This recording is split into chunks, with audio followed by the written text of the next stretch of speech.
ख्वातीन व हज़रात, सज्जनों और देवियों, आपका दास्तान गो सैयद तसद्दुक़ हुसैन बुखारी अपनी अगली दास्तान के साथ आपकी खिदमत में पेश है।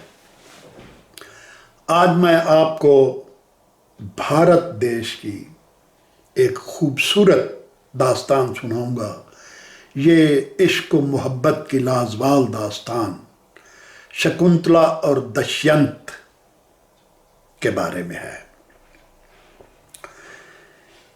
ये दास्तान भारत के अजीम शायर और ड्रामा निगार कालिदास ने महाभारत से मुस्तआर ली है।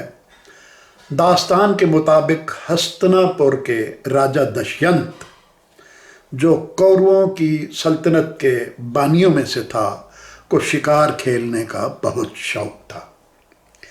एक बार गर्मियों में शिकार खेलते खेलते वो अपने साथियों से बिछड़कर बहुत दूर जा निकला। रास्ते में एक बेहद खूबसूरत हरन उसे दिखाई दिया। राजा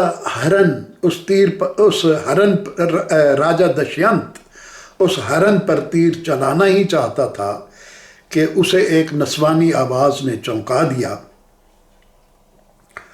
वहाँ दशयंत की मुलाकात एक नहायत खूबसूरत और हसीन व जमील दोशीज़ा शकुंतला से हुई। पास आकर शकुंतला ने बताया कि वो उनके आश्रम का पालतू हरन है और इसीलिए किसी को उसे मारने की इजाज़त नहीं है।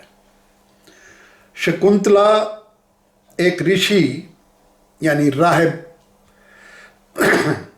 कुनवा की लयपालक बेटी थी और कुनवा के साथ उसकी कुटिया में रहती थी, ऋषि कुनवा के साथ। दर हकीकत वो एक दूसरे ऋषि विश्वामित्र की बेटी थी और इंद्रलोक की मशहूर अप्सरा मनेका के बतन से थी। उसकी पैदाइश के बारे में कहा जाता है कि एक दफ़ा ऋषि विश्वामित्र ने इतनी रियाजत की, इतनी इबादत की कि राजा इंद्र को अपना तख्त छिन जाने का खतरा लाहक हो गया। उसे अपनी बादशाहत का खतरा पड़ गया राजा इंद्र को। लिहाजा उसने विश्वामित्र की रियाजत को भंग करने के लिए, उसकी इबादत को नाकाम करने के लिए इंद्रलोक की सबसे खूबसूरत अप्सरा मनेका को भेजा। ये तदबीर कारगर साबित हुई और विश्वामित्र मनेका के हुस्न के आगे हथियार डाल बैठा और उन दोनों के मिलन के नतीजे में शकुंतला पैदा हुई, जिसे पैदाइश के बाद मनिका देवी ने जंगल में छोड़ दिया और वहां से उसको कंवर ऋषि उठाकर अपने आश्रम में ले आए और पाल पोस कर बड़ा किया। ये ऋषि हरिद्वार के करीब एक छोटी नदी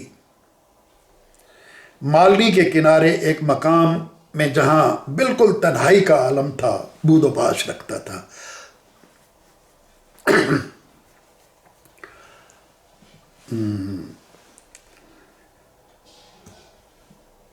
उस ऋषि कण्वा जिसकी मैं बात कर रहा हूं, उसकी मंडी यानी कुटिया एक छोटी के गिर्द सरबो सनोबर के बहुत से दरख्त थे और वो नदी के किनारे वो कुटिया थी। कुटिया के इर्द गिर्द बेशुमार खूबसूरत दरख्त और खुदरो फलों के दरख्त थे। कुनवा ने शकुंतला को बड़ी नाजो नेमत से पाला और जो जो बातें इल्म और इखलाक की औरतों को सिखलानी ज़रूरी थी वो उसने उसको सिखाई। वो सब उसने तालीम की थी। जानवरों की इसके अलावा उसे जानवरों की खबर लेना, पौधों को पानी देना, दरख्तों से फल तोड़ के लाना, गर उसने जंगल में बूदोबाश के लिए जो जो काम ज़रूरी हो सकते हैं ऋषि ने उसको वो सब सिखा दिए। शकुंतला के आसमानी हुस्न को देखकर दशयंत के दिल पर अजीब सा असर हुआ और उसका सब्र करार जाता रहा। उस वक्त ऋषि कुंवा अपनी कुटिया में नहीं था, वो कहीं गया हुआ था। शकुंतला और दशयंत एक दूसरे को देखते ही सौ जान से एक दूसरे पर फिदा हो गए। नजरों का चार होना था कि इश्क का तीर दोनों के जिगर के पार हो गया। उस वक्त राजा ने अपना हस्ब नसब उसे बताकर उसके साथ गोंधरू ब्याह की दरखास्त की। यानी उसने उसे बताया कि मैं राजा हूं और मैं तुम्हारे साथ गोंधरू ब्याह करना चाहता हूं। गोंधरू शादी में दोनों फरीक यानी मर्द और औरत फितरत और आसमान को गवाह बनाकर खुद ही अपना निकाह कर लेते हैं और उसके बाद वो अपना मियाँ बीवी का ताल्लुक़ कायम कर लेते हैं। शकुंतला ने इस शर्त पर दशयंत की यह दरख्वास्त मंजूर कर ली कि शकुंतला की औलाद तख्त व ताज की वारिस होगी, बल्कि सिर्फ उसी की औलाद तख्त व ताज की वारिस होगी। दशयंत ने वादा किया कि ऐसा ही होगा। चंद दिन शकुंतला के साथ गुजारने के बाद और आश्रम से रुखसत होने से पहले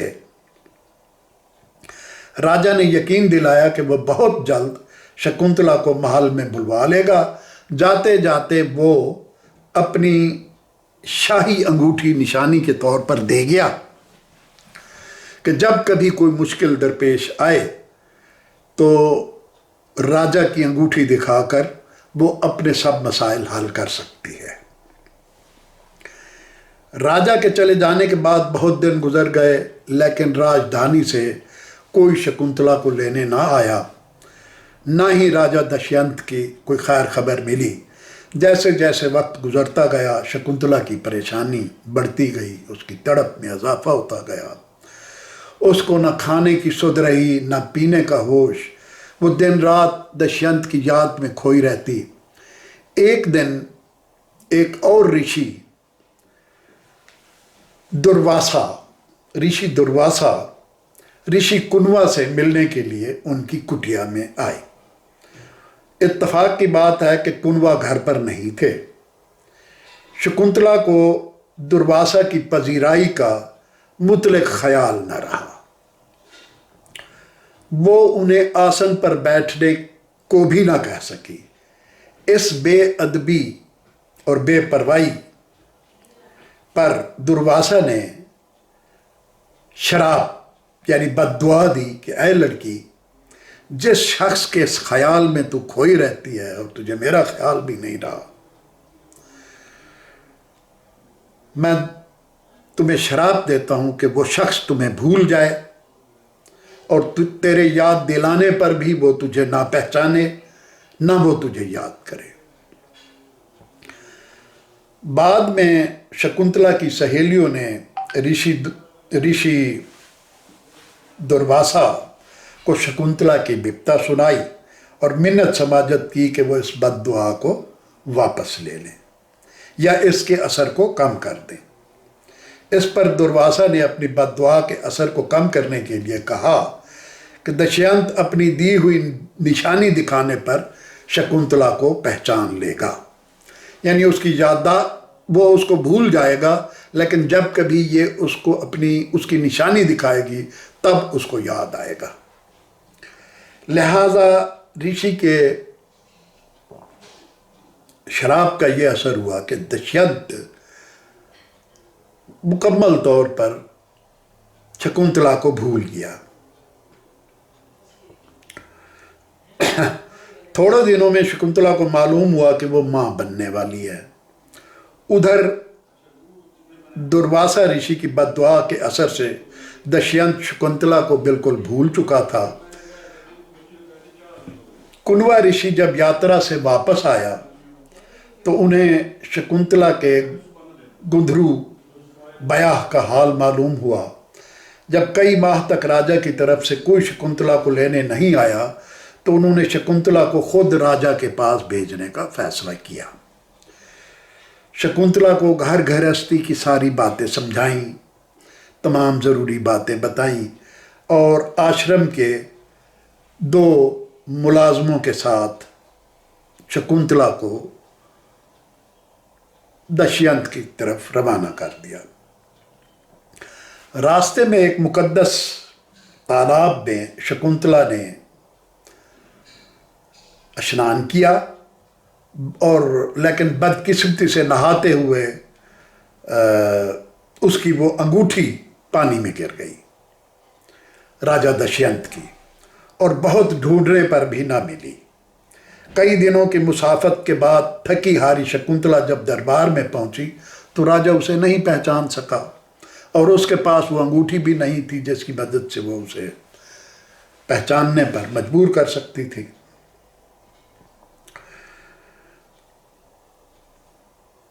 शकुंतला बेइंतहा दुख और बेसरोसामानी की हालत में दरबार से निकल आई। जब शकुंतला की इस नाकदरी की इतला उसकी माँ मनेका को इंद्र सभा में पहुंची, इंद्रलोक में, तो वो फौरन ज़मीन पर उतरी और शकुंतला को अपने साथ एक महफूज आश्रम में ले गई। कुछ मुद्दत के बाद उसके यहाँ राजा का बेटा पैदा हुआ जिसका नाम भरत रखा गया, जो आगे चलकर हिंदुस्तान का हुक्मरान बना। इत्तफाक से शकुंतला की अंगूठी चंद माह बाद एक माहीगीर को मछली के पेट से मिल गई। वो उसे बेचने के लिए बाजार लाया तो राजा की अंगूठी के चुराने के इल्ज़ाम में पुलिस ने उसे पकड़ लिया। मामला दरबार तक पहुंचा। राजा ने जैसे ही अंगूठी देखी उसको कुनवा ऋषि के आश्रम में गुजरा हुआ सारा वक्त याद आ गया और शकुंतला से गुंधरू ब्याह भी याद आ गया और वो शकुंतला की याद में सख्त बेकरार हो उठा। हर तरफ शकुंतला की तलाश में आदमी दौड़ाए लेकिन शकुंतला का कहीं पता न चला। कुछ मुद्दत बाद, कुछ अरसा जब गुजर गया तो दशयंत और उसके सिपाही एक मुहिम से लौट रहे थे कि उन्होंने हेमकोट पहाड़ी पर एक ऋषि के आश्रम में के करीब पड़ाव डाला। राजा जब ऋषि से मिलने के लिए जा रहा था तो रास्ते में उसे एक लड़का दिखाई दिया जो खेल ही खेल में शेर के बच्चे का मुंह खोले उसके दांत गिनने की कोशिश कर रहा था। राजा दशयंत ये मंजर देखकर बड़ा हैरान हुआ कि एक 9-10 साल का लड़का शेर का मुंह खोल के उसके दांत गिन रहा है। लंबा कद था उस बच्चे का, चेहरे पर चमक राजा को अपना दिल खींचता हुआ महसूस हुआ उस लड़के की तरफ। थोड़ी देर में वो उस लड़के से घुल मिल कर बातें करने लगा। मालूम हुआ कि उसकी माँ का नाम शकुंतला है और उसके बाप ने उसकी माँ और उसे छोड़ रखा है। मारे खुशी के दशयंत के आंसू बहने लगे। वो भागा भागा आश्रम में गया और शकुंतला से अपने भूल की माफ़ी मांगी। शकुंतला को महारानी का दर्जा दिया गया। शकुंतला ने अपने बेटे का नाम भरत रखा हुआ था। यही भरत दशयंत के बाद उसका जानशीन हुआ और इसी भरत की रियायत से हिंदुस्तान का नाम भारत मशहूर हुआ। भरत की औलाद ने सदियों हिंदुस्तान पर हुकूमत की और महाभारत में इन्हीं हुक्मरानों के कारनामे बयान किए गए हैं। ये थी हमारी आज की कहानी राजा दशयंत और शकुंतला की।